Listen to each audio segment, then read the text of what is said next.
Hello everyone. Today we will see the second pillar of method of psychology. So far we have seen the type of the research, that is descriptive, evaluative, diagnostic, prognostic research. Also we have covered survey method of research. Okay. So first pillar we have completed. In method of research, survey part is completed. Now we will come upon that observational part, that how observational research are conducted. Then we will see case studies part and the experimental part. So let's begin.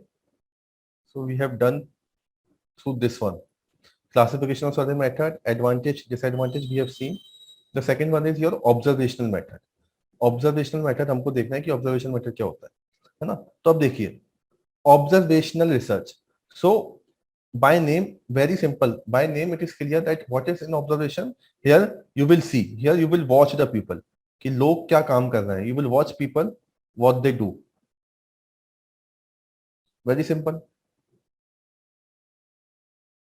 Okay, so observational would be very obvious method in research method. It is used to refer to several different type of non-experimental studies in which behavior is systematically observed and recorded.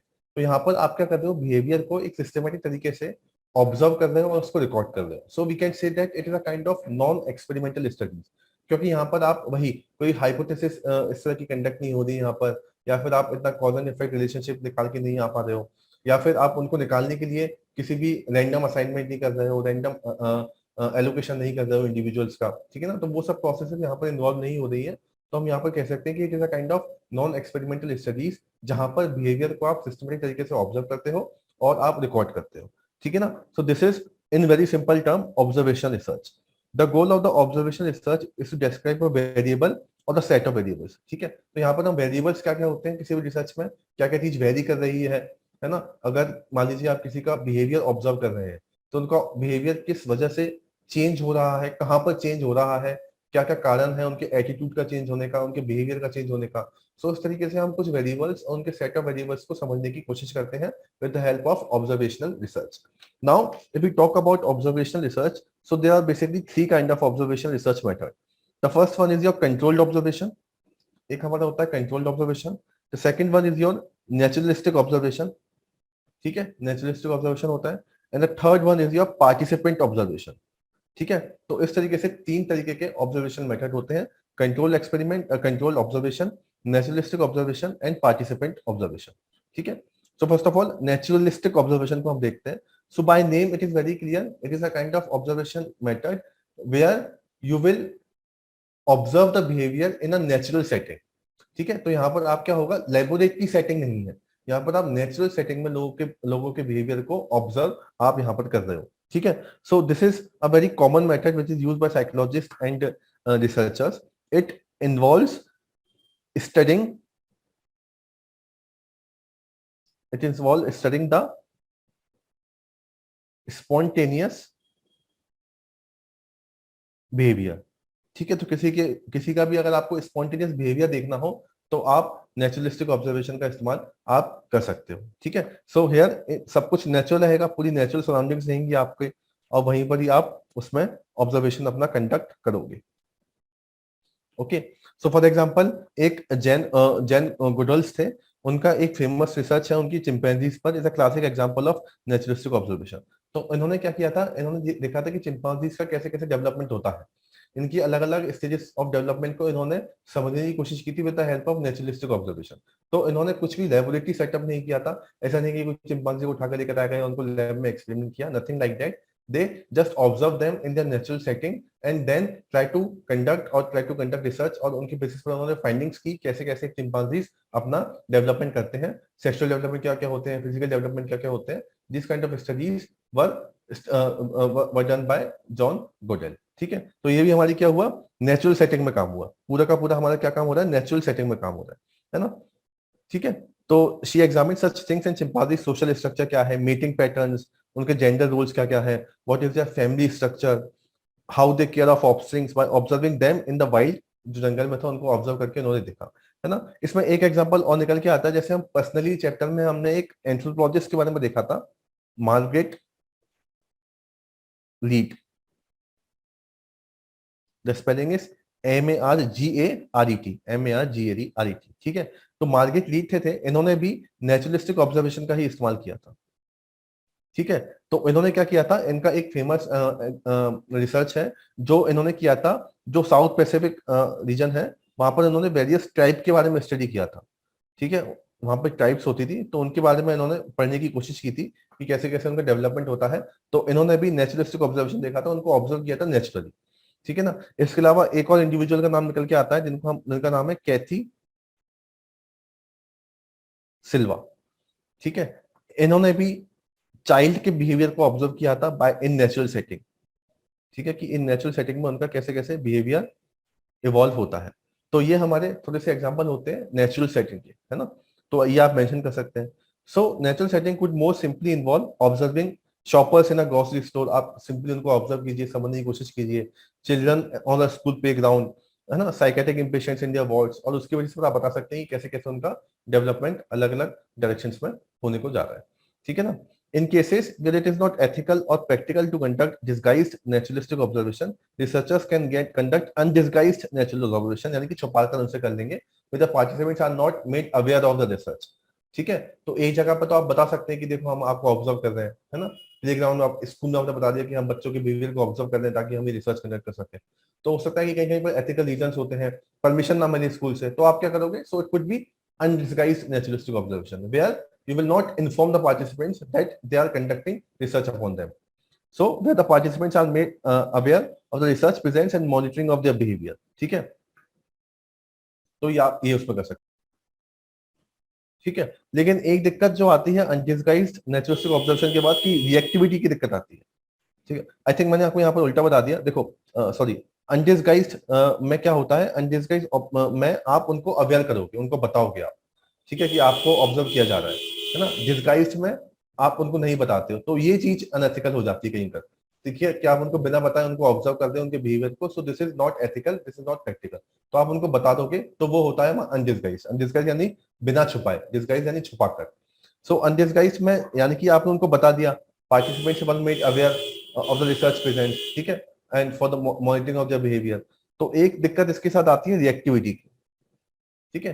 Reactivity क्या होता है, reactivity का मतलब होता है कि when you told the participants कि आपका बिहेवियर हम ऑब्जर्व कर रहे हैं, तो इस केस में हो सकता है कि वो अपने नॉर्मल तरीके में बिहेव ना करें, okay, they may act differently than they normally behave, okay. So this is the issue of reactivity, ये हमारी रिएक्टिविटी की दिक्कत यहाँ पर निकल के आती है।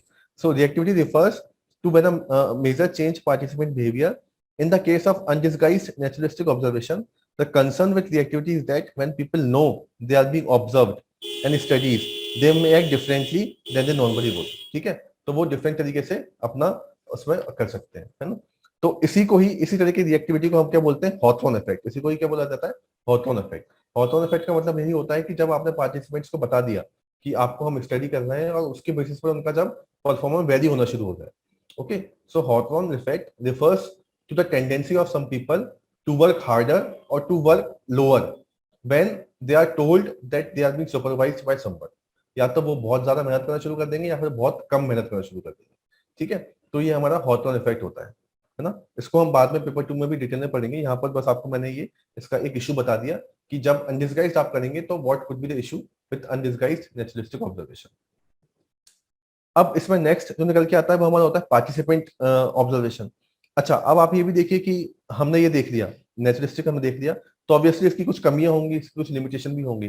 तो बहुत ही सिंपल तरीके से अगर हम देखें कि क्या इसकी स्ट्रेंथ हो सकती है, what could be the strength of naturalistic observation model, ठीक है। पहली बात तो इसकी इकोलॉजिकल वैलिडिटी बहुत हाई होगी, क्योंकि हम नेचुरल सेटिंग में ही काम करते हो सारा, okay. So ecologically validity would be higher in naturalistic observation. Second, naturalistic observation could be used to generate new ideas.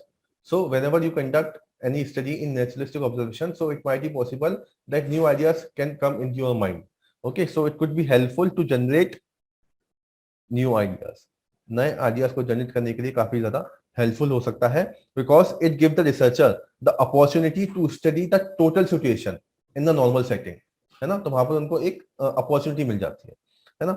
On the other hand it could also have some limitations, कुछ limitations भी इसकी हो सकती हैं। Limitations में जैसे कि मान लीजिए फॉर एग्जांपल इतनी रिलायबल नहीं है, रिलायबिलिटी वाला factor, less, they are less reliable. Why? Because here variables can not be controlled, यहाँ पर आप कंट्रोल नहीं कर पा रहे वेरिएबल्स को, ठीक है, तो रिलायबिलिटी यहाँ पर कम रहेगी। और इसके डिसएडवांटेज हो सकते हैं कि यहाँ पर आप कॉज और इफेक्ट रिलेशनशिप को इतनी बेहतर तरीके से एस्टेब्लिश नहीं कर पाओगे। Cause and effect relationship can not B established properly, can't be established properly. Okay, so this could even write in strength or limitation. Next हम देखेंगे पार्टिसिपेंट ऑब्जर्वेशन, ठीक है ना। अब हम देखते हैं पार्टिसिपेंट ऑब्जर्वेशन क्या होता है। तो पार्टिसिपेंट में क्या होता है कि researchers themselves become active participants in the group or situation they are studying. Okay, so naturalistic में everything is happening in the natural setting. Participant observation में everything is happening when researcher become the participant. Researcher ही उस study का participant बन पाएगा। तो in participants observation, researchers become active participants in the group or situations they are studying. Participants observation is very similar to naturalistic observation in that it involves observing people behavior in the environment in which it typically occurs.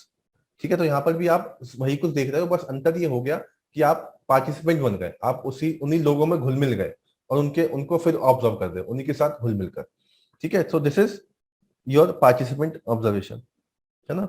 As with naturalistic observation, the data that are collected can include interviews, notes based on your observation and interaction, other artifacts. The only difference between naturalistic and participant observation is that researchers engage in participant observation. वो खुद उसमें engage हो जाता है। अब इसमें भी दो तरीके के होंगे, एक disguised होगा, एक undisguised होगा। तो disguised में यानी कि researcher will pretend to be the member of the social group they are observing and conceal their true identity. अपनी ट्रू आइडेंटिटी बता देगा कि वो रिसर्चर है और वो यहाँ पर ऑब्जर्व करने के लिए आया। तो हो सकता है कि किसी टाइम में चला जाए या कहीं और चला जाए। जैसे कि होता है ना कि कुछ ग्रुप्स होते हैं तो वहां पर आप उनमें घुल मिल जाते हो, ठीक है। और या फिर आप देखते हो ना कि एजेंसीज होती हैं, इन्वेस्टिगेटिंग एजेंसीज, तो उन्हीं में घुल मिल जाती हैं, है ना। ओवर्ट ऑपरेशंस होते हैं काफी सारे, तो वो क्या हो गया, पार्टिसिपेंट्स ऑब्जर्वेशन का एक टाइप हो गया। In contrast with undisguised participant observation, the researchers become a part of the group they are studying and they disclose their true identity as researchers to the group under investigation. ठीक है, तो ये हमारा अनडिस्गाइज वाला हो जाएगा। Once again, there are important ethical issues to consider with disguised participant observation. तो similarly जो हमने ऊपर बात की वही इसमें बात आ जाएगी, एक डिस्गाइज हो जाएगा और एक हमारा अनडिस्गाइज हो जाएगा, ठीक है ना। तो यहाँ पर डिस्गाइज वाले में वो अपनी कंसील रखेगा आइडेंटिटी, यहाँ पर अनडिस्गाइज में वो डिस्क्लोज कर देगा अपनी आइडेंटिटी, ठीक है।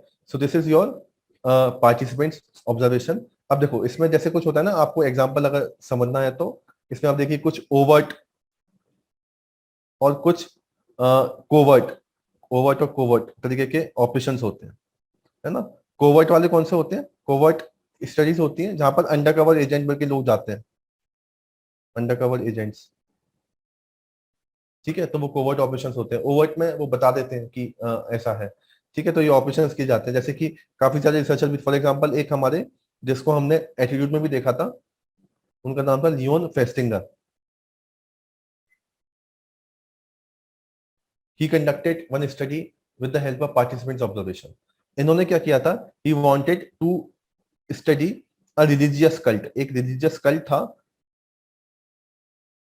उसका ये मानना था कि end of the world was about to occur, दुनिया का अंत होने वाला है, end of the world is about to occur. Okay, so he Leon Festinger become the part of that religious cult, और फिर उन्होंने बिलीफ को समझा, बताया, ठीक है। और उनकी जो प्रोफेसी थी वो फिर मतलब ट्रू नहीं हुई, obviously and of the world नहीं हुआ, तो उन्होंने उनके साथ मिलकर काम किया, ठीक है। तो ये एग्जांपल आप देख सकते हैं नेचुरलिस्टिक ऑब्जर्वेशन में। अगेन इसके भी कुछ एडवांटेज कुछ लिमिटेशंस होगी। एडवांटेज तो आप देख सकते हैं कि पार्टिसिपेंट्स वहां पर आ जाता है, तो नेचुरलिस्टिक ऑब्जर्वेशन में वही आप इसकी स्ट्रेंथ में भी लिख सकते हैं, है ना। लिमिटेशंस क्या हो जाएंगी कि लिमिटेशंस की अगर इसकी हम बात करें तो एक तो ऐसा करना बहुत मुश्किल है, इसमें प्राइवेसी मेंटेन करना बहुत मुश्किल हो जाता है, प्राइवेसी मेंटेन करना बहुत मुश्किल है, ठीक है। तो ये बहुत दिक्कत आती है इसमें, है ना। दूसरा दिक्कत इसमें आती है कि मान लीजिए अगर researcher, if the researcher become too much involve, अगर वो बहुत ज्यादा इन्वॉल्व हो गया उसमें, टू मच इन्वॉल्व हो गया, तो द कंप्लीट रिसर्च में lose its principle, its objectivity. जो कंप्लीट प्रिंसिपल है वो अपनी ऑब्जेक्टिविटी सब कुछ लूज कर देगा, अपनी वैलिडिटी लूज कर देगा. The researcher get involve too much in this kind of experiment. ठीक है ना. So this is your participant observation. The next one is structured operation, structure observation, sorry. Structure observation क्या होता है? It is N other observation method. Here the investigator makes careful observation of one or more specific behavior in a particular setting that is more structured than a setting used in naturalistic or participants observation. है ना. यहाँ पर एक structure रहेगा, है ना. It could be a laboratory experiment, it could be a classroom setting. Okay, तो इस तरीके से काम होंगे यहाँ पर. So often the setting in which the observation are made is not the natural setting. Instead the researcher may observe people in the laboratory environment. ठीक है, तो ये हमारा स्ट्रक्चर आ गया. आपने लेबोरेटरी इन्वायरमेंट में किया तो यहाँ पर आपका स्ट्रक्चर एक्सपेरिमेंट आ जाएगा. ठीक है. Alternatively, the researcher may observe people in a natural setting that they have structured some way. For instance, by introducing some specific task participants to engage, or by introducing a specific social situation or manipulation. ठीक है, इस तरीके के काम कर कर वो उसमें एक स्ट्रक्चर क्रिएट कर सकता है. ठीक है ना. इसी स्ट्रक्चर्ड ऑब्जर्वेशन को हम कंट्रोल्ड ऑब्जर्वेशन ही बोलते हैं. क्या बोला जाता है इनको? और कंट्रोल्ड ऑब्जर्वेशन, इन्हीं को ही कंट्रोल्ड ऑब्जर्वेशन ही बोला जाता है. ठीक है. तो कंट्रोल ऑब्जर्वेशन क्यों बोला जाता है? क्योंकि इसको आप लेबोरेटरी में करते हो और यहाँ पर आप कंट्रोल कर सकते हो. ठीक है. So here researcher will decide where the observation take place. Researcher के हाथ में रहेगा कि कहां पर ऑब्जर्वेशन किया जा रहा है, और उसी का ही रिसर्चर का ही एक प्रोसीजर बनाया हुआ रहेगा, उसी प्रोसीजर को फॉलो किया जाएगा. Researcher will make the complete procedure under it. ठीक है. तो ये होता है हमारा कंट्रोल ऑब्जर्वेशन, जो एक स्पेशल सेटिंग में किया जाता है, एक डिस्टिंक्ट कैटेगरीज में किया जाता है.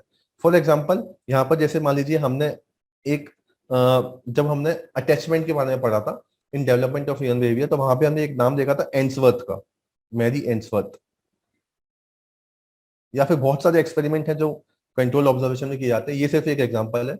सो what he was trying to analyze, Mary Ainsworth was trying to analyze the behavior schedule, कि बिहेवियर कैसे कैसे होता है इन्फेंट का. आप उस स्टडी में देख सकते हैं, हमने बहुत डिटेल में देखा था.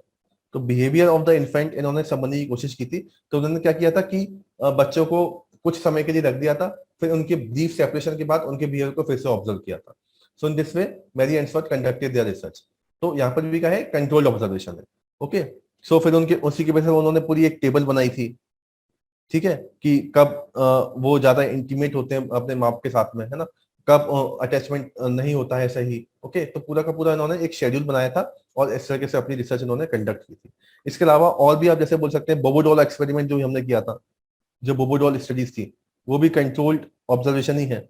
जो बंडूरा की जो थ्योरी निकल के आई थी, सोशल लर्निंग थ्योरी, वो भी कंट्रोल एक्सपेरिमेंट ही था. उसमें भी उन्होंने पूरी टेबल बनाई थी कि कब वो एग्रेसिव हो जाते हैं, कब नहीं होते हैं, है ना. जब उनको रिवॉर्ड दिया जाता है, उनको प्रेस किया जाता है, तो क्या इंपैक्ट आता है, उसकी वजह से उन्होंने पूरी टेबल बनाई थी. ऑब्वियसली अभी हम यहाँ पर नहीं देख सकते पूरी उनकी रिसर्च, क्योंकि हम ऑलरेडी कर चुके हैं उनको. तो आप वो देखिएगा, वो एग्जाम्पल है, उनको आप यहाँ पर मेंशन कर सकते हो. ठीक है. सो this is the observation method. Observation method आप यहाँ पे कंप्लीट हो जाता है.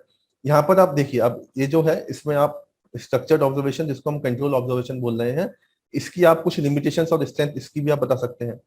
एक तो स्ट्रेंथ इसकी ये रहेंगी कि काफी रिलायबल रहेगा, रिलायबिलिटी इसकी बहुत ज्यादा रहेगी. इट इज हाईली रिलायबल, है ना. जो डेटा यहां से निकल के आएगा वो काफी मतलब अच्छा डेटा रहेगा, उसको आप यूज कर सकते हो बाद में. ठीक है. तो the data which is derived from control observation could be used. ठीक है. और कुड बी रेप्लिकेटेड फर्दर. ठीक है. उसी तरीके से अगर आपको कोई लिमिटेशंस आपको बतानी हो, ओके, तो यहाँ पर भी हमारा होथ्रॉन इफेक्ट का दिक्कत हो सकती है, जो हमने देखा था. अगर आपने उनको बता दिया कि आपका एक्सपेरिमेंट किया जा रहा है आपके ऊपर, तो हो सकता है कि वो अपनी नेचुरल तरीके से बिहेव ना करें या फिर मैनिपुलेट कर दें अपने बिहेवियर में. ठीक है. तो ये एक दिक्कत यहाँ पर भी हो सकती है ना. So this is our structured observation. So we have seen observational हमने देख लिया. अब देखते हैं हमारा जो सिलेबस था, सर्वे हो गया, ऑब्जर्वेशन हो गया. Now we will see case studies method. अब हम केस स्टडीज मेथड को देखेंगे. ठीक है. So case studies method is very simple. इसमें क्या किया जाता है? इसमें इन डेप्थ इन्वेस्टिगेशन होता है किसी भी चीज का. ओके. तो अलग अलग केस स्टडीज की जाती है यहाँ पर, और उसकी हम इन डेप्थ स्टडीज करते हैं. इन डेप्थ इन्वेस्टिगेशन किया जाता है, या तो इन डेप्थ इन्वेस्टिगेशन होगा किसी भी सिंगल पर्सन का, और या फिर ये हो सकता है किसी भी ग्रुप का, किसी इवेंट का, किसी भी कम्युनिटी का, ठीक है। So it is an in depth investigation of a single person, group, event or any kind of community. Okay, so typically data are gathered from a variety of sources and by using several different methods, ठीक है। Example observation, interviews, इस तरीके की चीजें की जाएंगी and with the help of this data is gathered and then it is used. Okay, इसके example हम देखेंगे तो आपको और बेहतर समझ में आ जाएगा। Research may also continue for an extended period of time, so processes and development can be studied as they happen.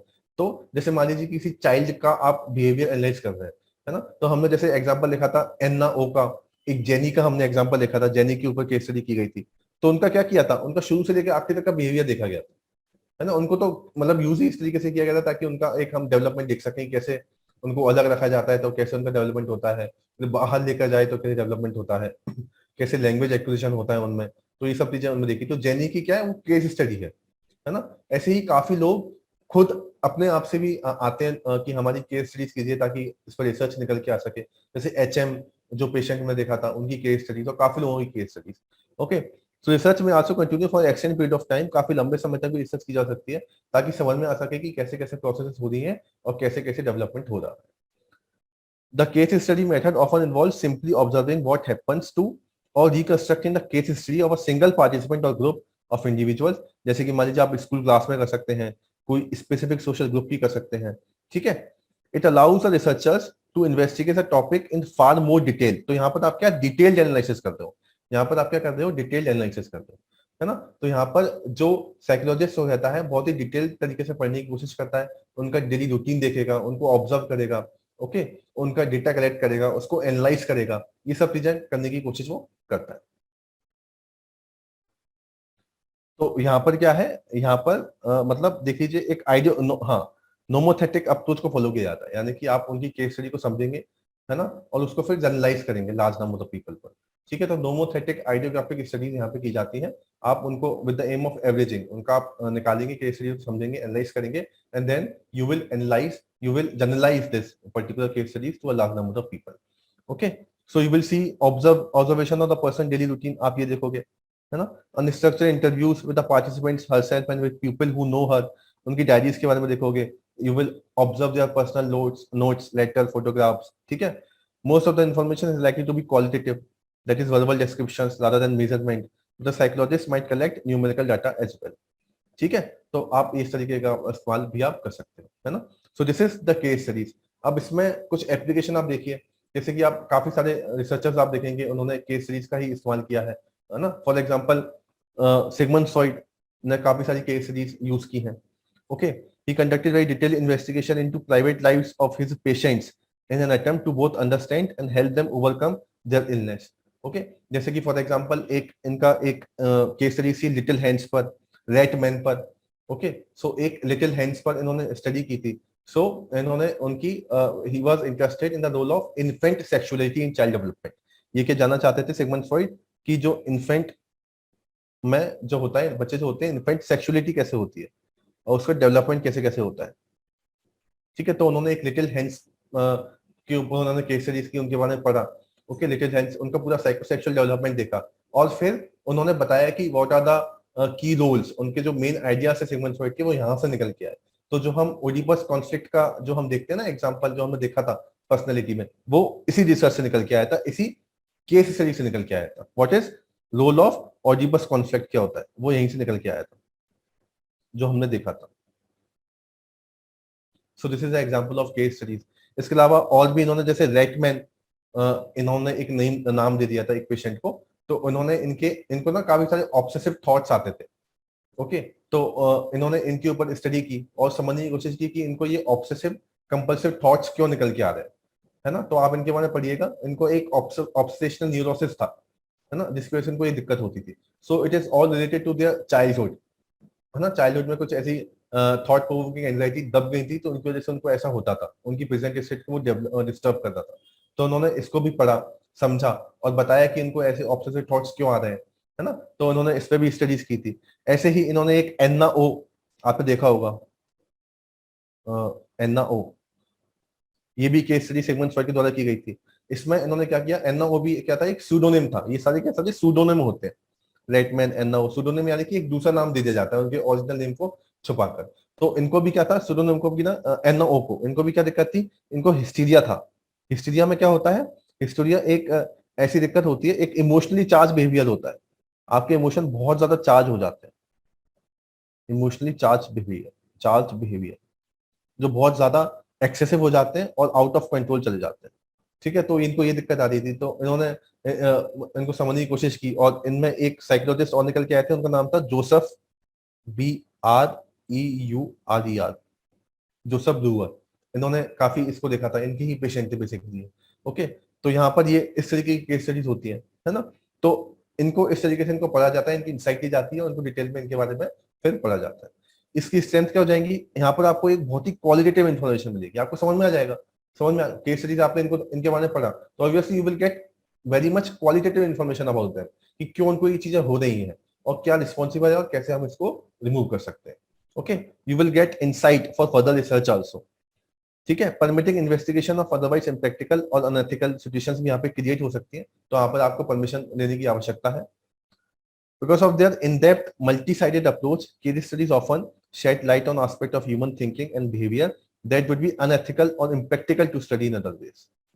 ठीक है, तो यहाँ पर हम इसका काफी इन डेप्थ एनालिसिस करते हैं, तो हम उन चीजों को भी पता लगा सकते हैं जिसके बारे में शायद समझना काफी इम्प्रैक्टिकल और अनएथिकल होगा, अगर हम किसी और तरीके से उसको पढ़ने की कोशिश करेंगे। अगर हमने कुछ उसमें कुछ ऑब्जर्वेशन मेथड लगाएंगे या कुछ और मेथड लगाएंगे तो हम उसको बेटर तरीके से नहीं कर पाएंगे। ठीक है, they are often used in exploratory research। exploratory research जहाँ पर आप रीजनिंग करते हो, यहाँ पर आप क्वेश्चन और पूछने की कोशिश करते हो, एक्सप्लोर करते हो अपने आप को। Okay, measurable aspect of human behavior is not likely to give us insight into the subjective dimension, ठीक है, which is so important to psychoanalytic and humanistic psychologist।